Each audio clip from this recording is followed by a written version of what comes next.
Prenons le cantique numéro 363.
me sera toujours chère.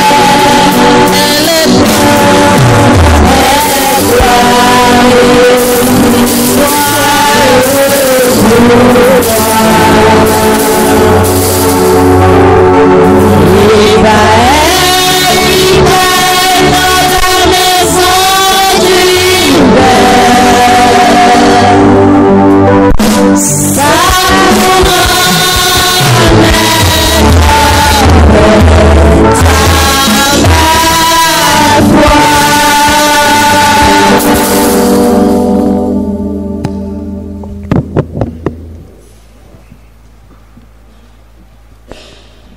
Je vous salue tous ce soir au nom de Jésus-Christ.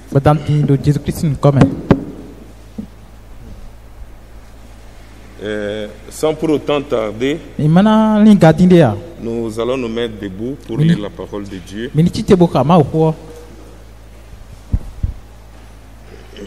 Nous lirons dans Genèse chapitre 13 du verset 5 au verset 15.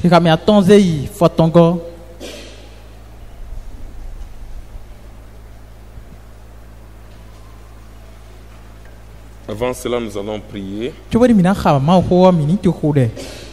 Seigneur notre Dieu, nous venons devant toi ce soir au nom de notre Seigneur et Sauveur Jésus-Christ. Nous sommes très reconnaissants, Père, puisque c'est toi qui as permis que nous puissions avoir cette réunion. Et nous bénissons ton Saint-Nom et nous te rendons la gloire. Bien-aimé Père, il y a des requêtes qui ont été amenées au Dieu pour ton attention. Nous te prions, Père, que tu puisses allonger ta main pour nos frères et sœurs qui sont malades. Tu n'es pas seulement un Dieu de près, tu es aussi un Dieu de loin. Accorde la guérison à tes enfants pour la gloire de ton nom. Maintenant que nous voulons lire ta parole, d'un pouvoir, ô Dieu, nous l'a révélé, car nous nous attendons seulement à toi. Bénis ces cultes du début jusqu'à la fin, au nom de Jésus-Christ. Amen. Genèse chapitre 13 du verset 5 au verset 15. Lot qui voyageait avec Abraham avait aussi des brebis, des bœufs et des tentes. Et la contrée était insuffisante pour qu'ils demeurent ensemble, car leurs biens étaient si considérables qu'ils ne pouvaient demeurer ensemble. Il y eut querelle entre les bergers des troupeaux d'Abraham et les bergers des troupeaux de Lot. Les Cananéens et les Phéréziens habitaient alors dans le pays.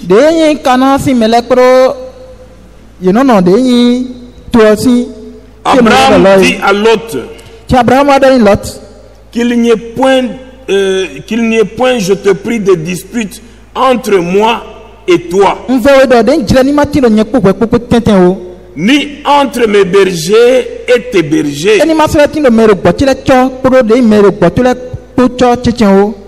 car nous sommes frères. Tout le pays n'est-il pas devant toi? Sépare-toi donc de moi. Si tu vas à gauche, j'irai à droite. Si tu vas à droite, j'irai à gauche. Lot leva les yeux et vit toute la plaine du Jourdain qui était entièrement arrosée. Alors, et avant que l'Éternel ait détruit Sodome et Gomorrhe, c'était jusqu'à Tsor comme un jardin de l'Éternel, comme le pays d'Égypte.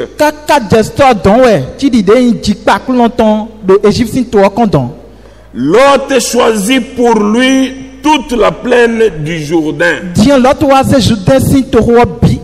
Et il s'avança vers l'Orient. C'est ainsi qu'ils se séparèrent l'un de l'autre. Abraham habita dans le pays de Canaan. Et Lot habita dans les villes de la plaine et dressa ses tentes jusqu'à Sodome. Les gens de Sodome étaient méchants et de grands pécheurs contre l'Éternel. L'Éternel dit à Abraham, après que Lot se fit séparer de lui, lève les yeux et du lieu où tu es, regarde vers le nord et le midi, vers l'Orient et l'Occident. Car tout le pays que tu vois, je le donnerai à toi et à ta postérité pour toujours. Que le Seigneur ajoute ses bénédictions à la lecture de sa parole. Vous pouvez vous asseoir.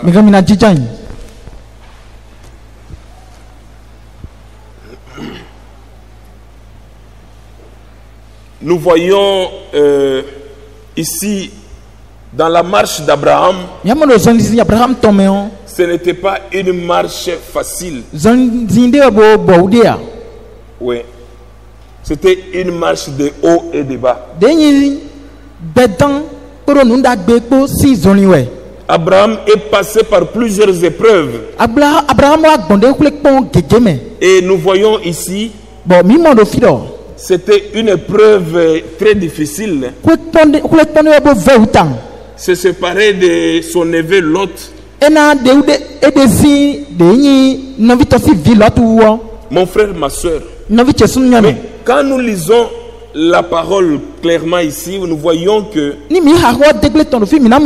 il y avait querelle entre le berger d'Abraham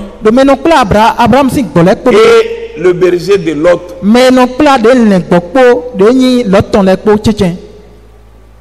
Abraham n'a pas voulu donc rester dans les querelles. Puisque les querelles nous éloignent de Dieu, nous éloignent de la parole de Dieu. Nous devons faire attention. Mon frère, ma soeur, voyez, la Bible dit, il y eut querelle entre le berger des troupeaux d'Abraham. La querelle, ce n'était pas entre Abraham et Lot. C'était juste entre leurs bergers. La Bible dit, il y eut querelle entre les bergers des troupeaux d'Abraham et le berger des troupeaux de Lot. Quand il y eut querelle, Abraham a vu que ça n'irait pas. Il fallait prendre une décision pour arrêter ces querelles. Mon frère, ma soeur, nous ne devons pas demeurer dans les querelles. Le Seigneur revient bientôt. Le frère nous a lu dans Hébreu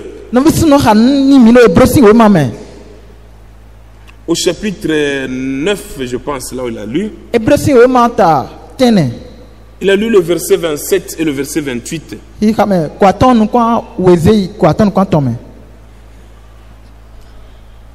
Quand nous prenons le verset 28, il dit de même que Christ qui s'est offert une seule fois pour porter les péchés de beaucoup d'hommes, apparaîtra sans péché une seconde fois à ceux qui l'attendent pour leur salut. Amen. Christ ne peut apparaître pour une seconde fois seulement à ceux qui l'attendent. Mais on ne peut pas attendre Christ dans le querelle, dans les jalousies, dans les divisions, dans des disputes. Non. Le frère Franck dit dans la lettre circulaire numéro 18 de juin 1979. Il dit ceci à la page 3. Il dit ceci.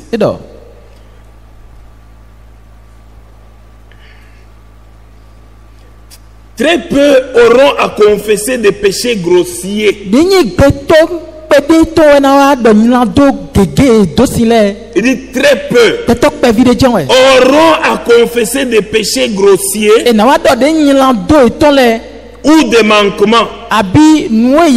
Cependant, la parole de Dieu ne fait à proprement parler aucune différence. La parole de Dieu ne fait à proprement parler aucune différence. Jalousie, querelle, envie, division et toutes ces choses-là sont aussi bien condamnées que l'impudicité ou l'immoralité. Amen.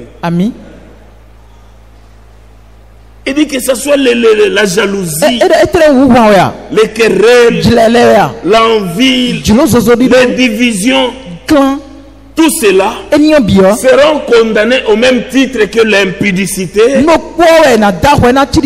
l'immoralité. Il dit c'est pourquoi personne ne peut montrer l'autre du doigt ni lui jeter la pierre. Nous sommes tous coupables. Mon frère, ma soeur, voyez Abraham. Abraham a vu que ses querelles ne permettaient plus l'harmonie avec son Dieu. C'est pourquoi il s'est arrêté pour prendre une décision. Mon frère, ma soeur, nous devons prendre une décision qui nous permet de rester avec Dieu que de garder le péché. C'est très important. Dans Genèse chapitre 1, Dieu lui-même, qui est un grand séparateur, dans Genèse chapitre 1, au verset 3, Dieu dit que la lumière soit. Et la lumière fut.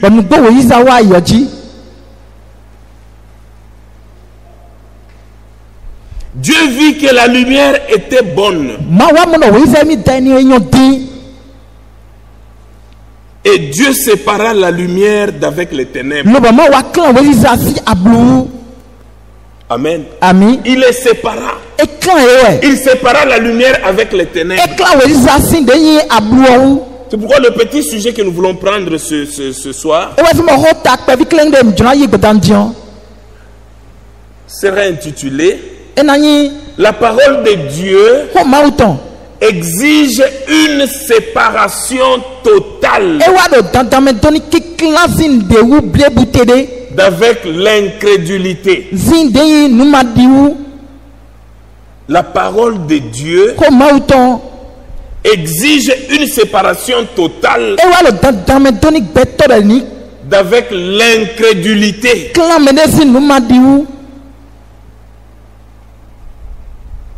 Voyez que Dieu lui-même, la Bible dit, il vit que la lumière était bonne. Oui, mon frère, la lumière, elle est bonne. C'est pourquoi Dieu, il a séparé cela des ténèbres. Mon frère, ma soeur, c'est un temps de séparation. Vous devez prier Dieu qu'il puisse vous séparer de tout ce qui peut empêcher de voir sa face. Qu'il vous sépare de tout ce qui vous empêche d'être en harmonie avec Dieu. C'est très important.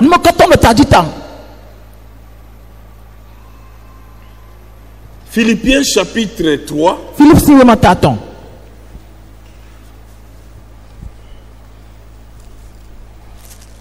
La Bible dit, mon frère, donc quand on se sépare de tout ce qui n'est pas la parole de Dieu, et on ne peut plus y rentrer. Vous voyez quelqu'un après son baptême, mais il garde encore ces photos sales là. Non, ça c'est quand on était dans le monde. Non, on ne peut plus retourner, regarder en arrière. Ça devrait nous faire la honte. Nous devons oublier les choses passées. Nous devons les oublier. C'est très important.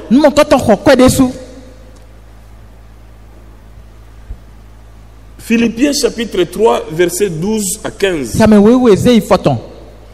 Ce n'est pas que j'ai déjà remporté le prix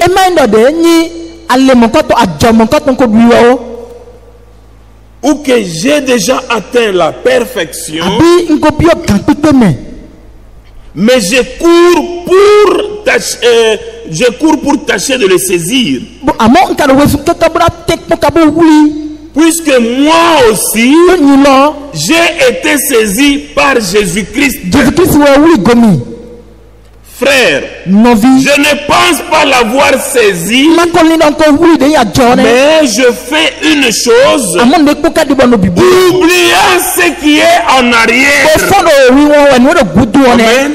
Nous devons oublier tout ce qui est en arrière. Tout ce que nous avons tourné, nous devons oublier. Mon frère, ma soeur, nous sommes dans une marche où nous ne pouvons plus regarder en arrière. Comment tu es toujours en compagnie de mauvais amis? Tu as fait bien le baptême, mais après ton baptême, regarde un peu ta compagnie. Qui sont tes amis? Tu retournes encore dans les mêmes habits. Les mêmes jupes là qui étaient, je ne sais pas, fendues. Tu es toujours là. Tu rentres toujours dans ton ancienne vie. Non, ça ne devait pas être ainsi. Nous devons oublier ce qui est en arrière. Tu ne peux pas, tu es en train de rouler, mais tu vas de l'avant. Toi, tes yeux sont dans le rétroviseur. Tu vas t'écraser. Quand tu regardes dans le rétroviseur, pour voir ce qui se passe derrière, tu vas te retrouver dans un accident. Nous devons nous concentrer à ce qui est avant nous. Le Seigneur revient bientôt. Nous devons voir dans quel état il va nous trouver. C'est très important. Il dit, frère, je ne pense pas l'avoir saisi. Mais je fais une chose. Oubliant ce qui est en arrière. Et mais portant ce qui est en avant. Dans d'autres versions, oublions les choses qui sont derrière. Étendant avec effort vers celles qui sont devant. Nous devons faire des efforts. Oui. C'est comme je suivais une prédication. L'homme de Dieu, il dit quoi? Il dit qu'un frère est allé, il le rencontre. Il dit, pasteur, priez pour moi.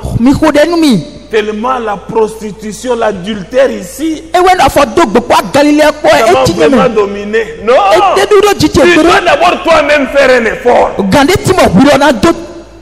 Tu dois faire des efforts. C'est ce que la Bible dit. Nous devons nous efforcer.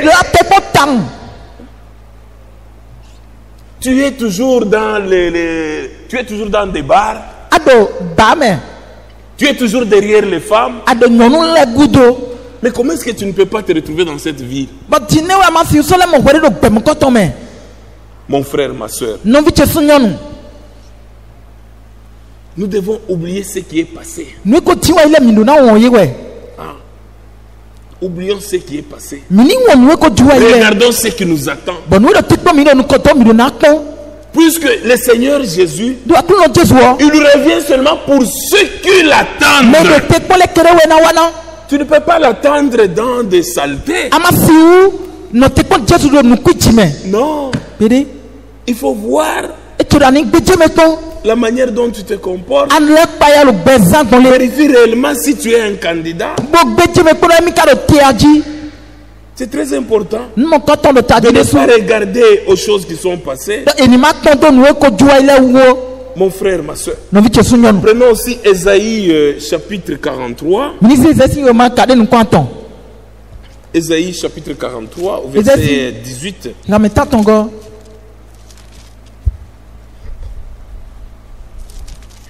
La Bible dit, ne pensez plus aux événements passés. Ne pensez plus aux événements passés.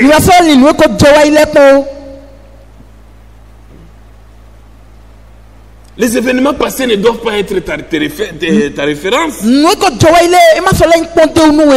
Ne considérez plus ce qui est ancien. Ne considérez plus ce qui est ancien. C'est très important. Mon frère, ma soeur, nous devons nous concentrer vers ce qui est avant. Oui, ce qui nous intéresse, c'est le retour de Christ. C'est très important. On n'attend pas Christ de n'importe quelle manière. Le frère Branham aussi dit dans Conduite, Ordre et Doctrine.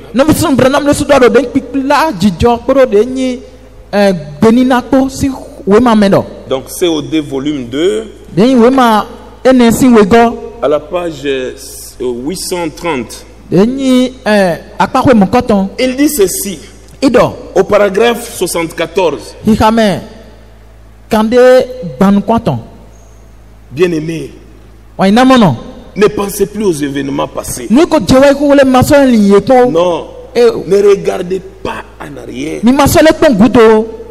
Il dit, un chrétien n'essaye pas d'être ce qu'il a été dans le passé. Un chrétien n'essaye pas être ce qu'il a été dans le passé. Amen. Amen. C'est seulement un changement de camp. Quelqu'un qui croit en Christ. Et quand il danse là, lui il danse toujours de la même manière là. Il se rappelle toujours tel qu'il dansait là dans le monde. Non. Nous avons notre manière d'adorer le Seigneur. Nous avons notre manière de prier le Seigneur. Même quand nous louons, nous faisons la louange. Mon frère, ma soeur, la maison de Dieu, c'est une maison d'ordre. Comment tu peux danser et tout le monde, tu deviens comme une fanatique dans l'église. Et les gens viennent te mettre même l'argent. Comment tu as dansé plus que les autres? Donc les gens applaudissent pour toi. Non. Donc il n'y a même pas de pudeur dans ta manière de danser. Le corps de la femme. Le corps de la femme. La Bible dit c'est un temple de l'Éternel. Ah, notre corps est le temple de l'Éternel. Maintenant, le temple de l'Éternel, tu danses. Tout le monde regarde comment tu danses tes hanches. Non, ce n'est pas correct. Non. Un chrétien n'essaye pas d'être ce qu'il a été dans le passé. Donc tu es en train de nous montrer ce que tu étais dans le passé, dans l'église. Non. Il ne regarde pas où il a été. Un chrétien ne regarde pas derrière.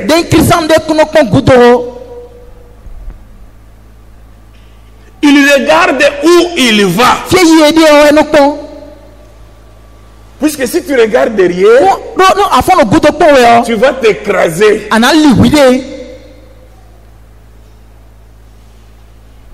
Ne prêtez pas attention à ce que vous avez été dans ce temps-là. Non. Ne prêtez pas attention à cela. Il dit ne prêtez pas attention à ce que vous avez été dans ce temps-là. Tout ça, c'est terminé pour vous. Amen. Ma soeur, mon frère, les plages, allez à la plage, c'est terminé pour vous. Amen. Mais toi, un chrétien, à la fin de l'année, tu vas aussi à la plage. On te voit en culotte. On te voit en jupette. À la plage. Tes cuisses dehors. Tu es chrétien. Tu viens d'une veillée. Une veillée de prière le 31. Le 31 décembre. Qui finit le premier à la plage. C'est déjà fini pour vous.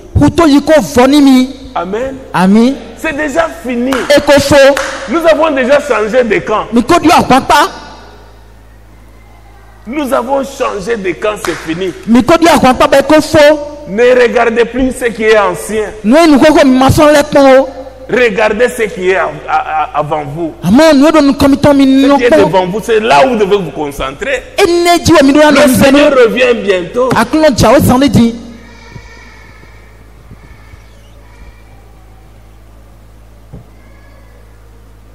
C'est terminé.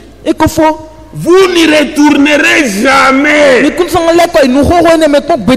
Amen. Vous n'y retournerez jamais. C'est déjà terminé. Nous sommes avec vous sur un point de non-retour. Vous regardez en avant. C'est du passé. Tout homme qui roule sur le chemin, il dit tout homme qui roule sur le chemin de la vie En regardant dans un rétroviseur, s'écrasera quelque part. Oui. Il s'écrasera quelque part. Toi, tu vas là-bas, tes yeux sont dans le rétroviseur. Non. Et il vous arrivera la même chose sur ce chemin de la vie chrétienne. Ne regardez pas en arrière. Ma soeur, ne regardez pas en arrière. Mon frère, ne regardez pas en arrière. Amen. Amen. La Catherine là, c'est fini. Il faut la laisser tranquille. Elle continue sa prostitution. Tu ne peux plus regarder en arrière.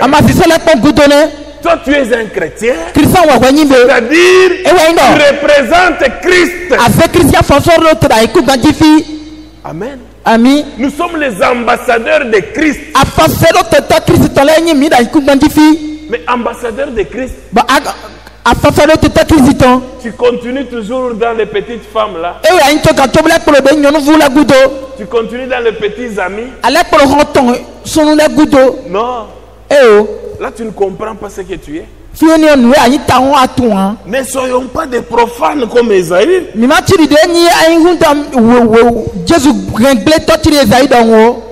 Non.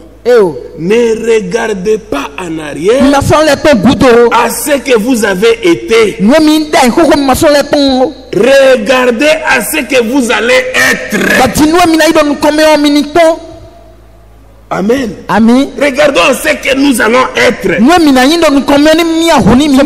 Paul dit, oubliez les choses qui sont du passé. Il dit, je cours vers le but de la vocation céleste. Pour courir vers la vocation céleste, il faut d'abord oublier le passé. Il faut oublier le passé. C'est très important. Il ne faut pas avoir tu as les habits de l'église et les habits de l'école ou du travail. Tu dois être très sûr que même quand tu vas au travail, si Jésus-Christ revient, tu vas partir. Tu dois être prêt chaque fois.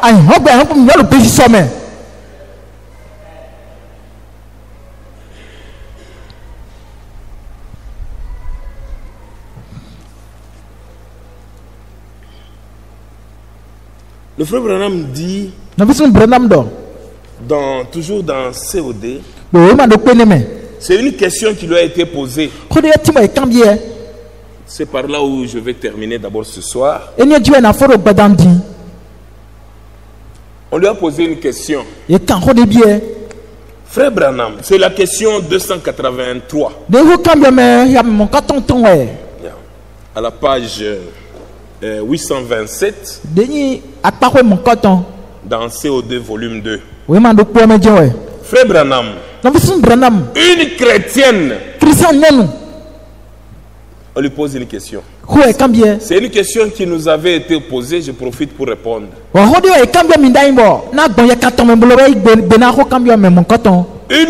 Une chrétienne devrait-elle porter des bijoux simples, tels que des colliers ou des perles? C'est une question. Pour ceux qui portent encore les bijoux.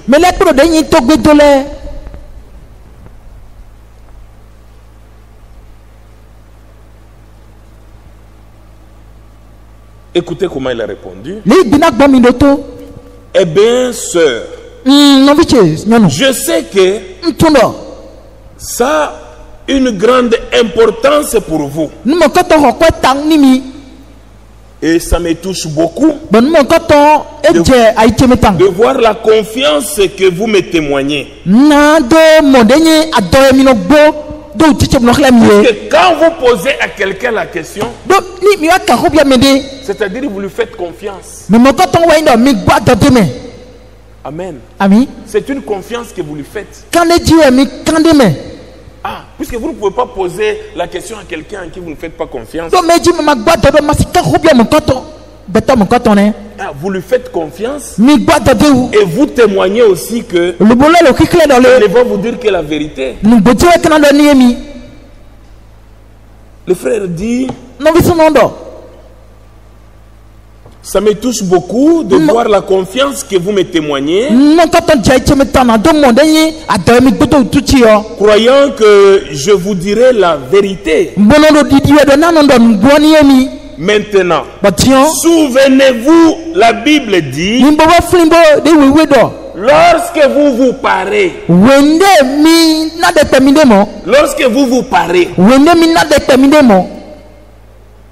ne vous parez pas de bijoux précieux. Ne vous parez pas de perles. Et en portant des bijoux de toutes sortes. Mais parez-vous plutôt d'un esprit paisible. Parez-vous d'un esprit paisible. Nous avons parlé dans la semaine passée que rechercher la paix avec tous les hommes et la sanctification sans laquelle personne ne verra le Seigneur. Le frère Branham dit que parlez-vous plutôt d'un esprit paisible, un esprit tranquille et doux, qui est d'un grand prix devant le Seigneur. Il dit maintenant, je ne veux pas dire par là, je ne veux pas dire par là, sœur, que si vous aviez une broche, bon, ceci c'est moi, ce n'est pas le Seigneur. Il dit que maintenant, là c'est lui qui me fait, mais il dit ça c'est moi, ce n'est pas le Seigneur. Si vous aviez une broche que vous désiriez porter, ou un petit collier que votre mari vous aurait donné, ou que vous portiez quelque chose comme ça, eh bien personnellement, je ne pense pas que ça soit mal. Ça c'est lui. Il dit je ne pense pas que ça soit mal.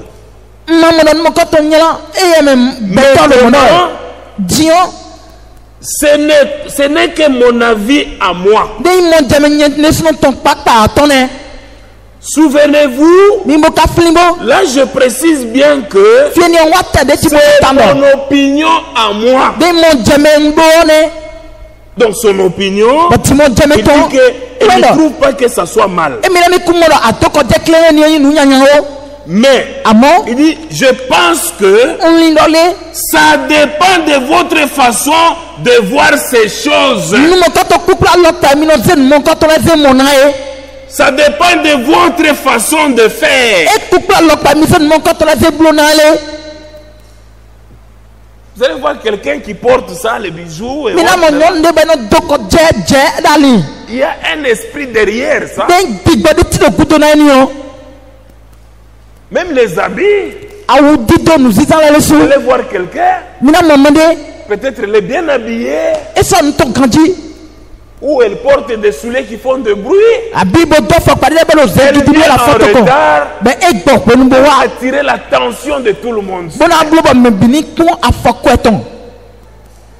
Donc quand elle entre, tout le monde voit que non, elle est entrée. Et quand elle s'absente, les gens disent qu'elle est venue aujourd'hui. Puisqu'elle s'arrange pour entrer toujours en retard. Toi, tu t'assois devant ou tu chantes à la chorale. Mais tu dois venir avant. La maison de Dieu, c'est une maison de prière. On n'y cherche pas le mariage. On ne cherche pas à être vedette. Et tu entres là, tu n'as avec la tête bombée.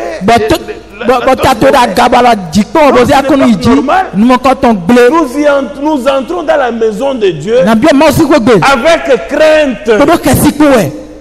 Tu fais un effort pour ne pas déranger les autres. Avec crainte. La maison de Dieu, ce n'est pas une foire. Non, on ne m'a pas encore vu. Tu te retournes encore. Comme si tu as oublié quelque chose. Tu rentres encore.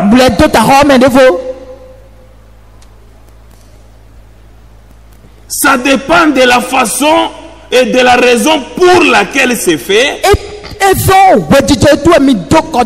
quand vous voyez que la chose commence à avoir de l'emprise sur vous,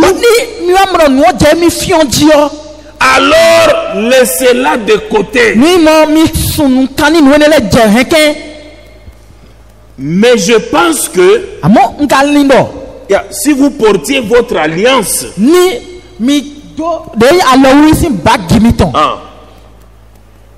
au paragraphe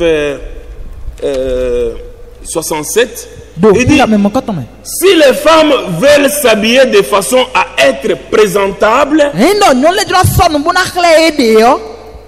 à avoir l'air propre, distingué, eh bien, moi je trouve qu'il n'y a absolument pas de mal à ça. Si vous vous habillez pour être propre,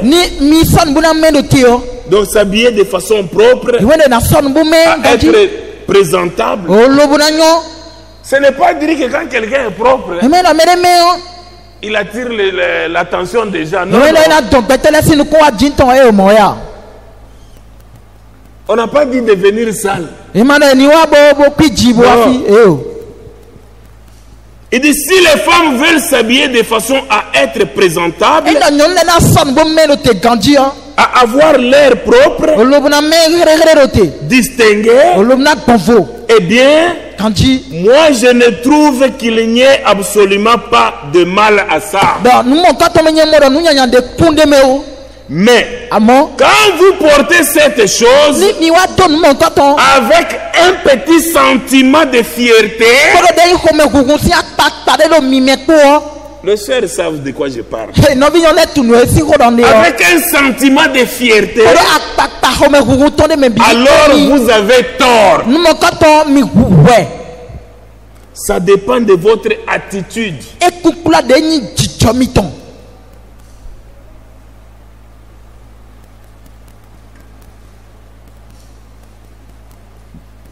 Mon frère, ma soeur, dans la maison de Dieu, on n'y entre pas n'importe comment. Non, on n'y entre pas n'importe comment. C'est pourquoi il y a certains habillements que nous devons abandonner. Le frère Branham parle aussi même des jupes scandales. Il dit ce sont des jupes qui sont courtes. Mais quelqu'un là, on passe dans les églises.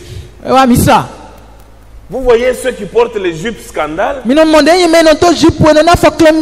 sont celles qui se promènent dans les églises, qui vont même servir les hommes de Dieu.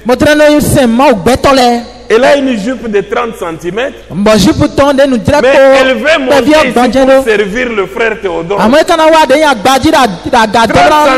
tu veux monter. Derrière, il y a une fente. Derrière. Non. C'est ce que le frère Branham dit ici. Je vais vous lire. Au paragraphe 68. Il dit les femmes, est-ce que vous vous souvenez? Il dit, il n'y a pas longtemps là, on avait ce qu'on appelait les jupes scandales. Je crois qu'elles reviennent à la mode. Même dans cet âge ici, ces jupes-là sont revenues encore à la mode. Il dit, elles sont pires encore. Elles sont scandaleuses. Maintenant, au lieu des scandales, il n'y a pas longtemps, elles s'amusaient à quelque chose. Les jeunes filles, les jeunes femmes, et bien entendu, celles qui étaient plus âgées le faisaient aussi. Parce qu'elles toutes elles veulent se faire jeunes. Je ne parle pas de vous, mes sœurs. Même vous, je ne parle pas aussi de vous. Il dit, je parle des femmes du monde. Amen. Ah, je parle des femmes du monde. Elles coupaient leurs jupes sur une longueur d'environ 1 pied, c'est-à-dire 30 cm. Chaque fois avec ça, elles portaient un genre de sous-vêtements qui était joli. Les gens pouvaient voir ça.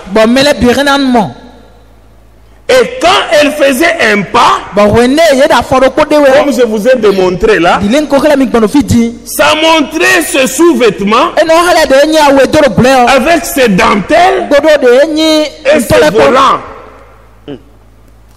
ou les garnitures qu'il y avait dessus. Je saute un peu au paragraphe 69. Il dit, trouvez-vous que c'est mal pour une jeune fille, une fille chrétienne, c'est mal pour une jeune fille chrétienne de porter une jupe scandale.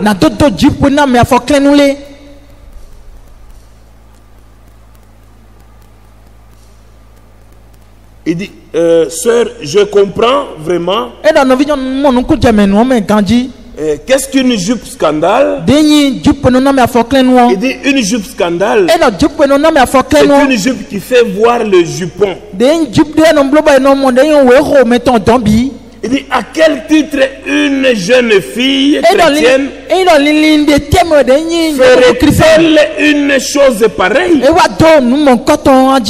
Pouvez-vous imaginer ça d'une chrétienne? Une petite jupe là. Non, il dit, pouvez-vous vous imaginer pour une chrétienne? Mon frère, ma soeur, nous devons nous séparer de tout ce qui peut nous empêcher de voir le Seigneur. Si nous voyons que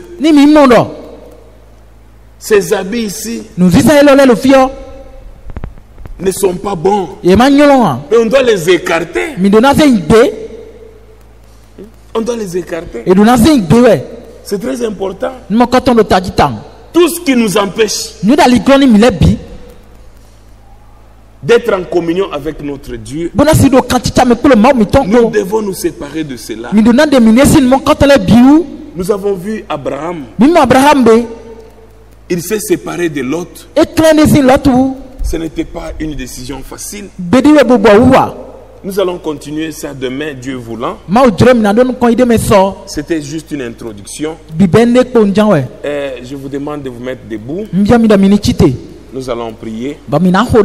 Mon frère, ma soeur, Dieu nous appelle à une séparation totale.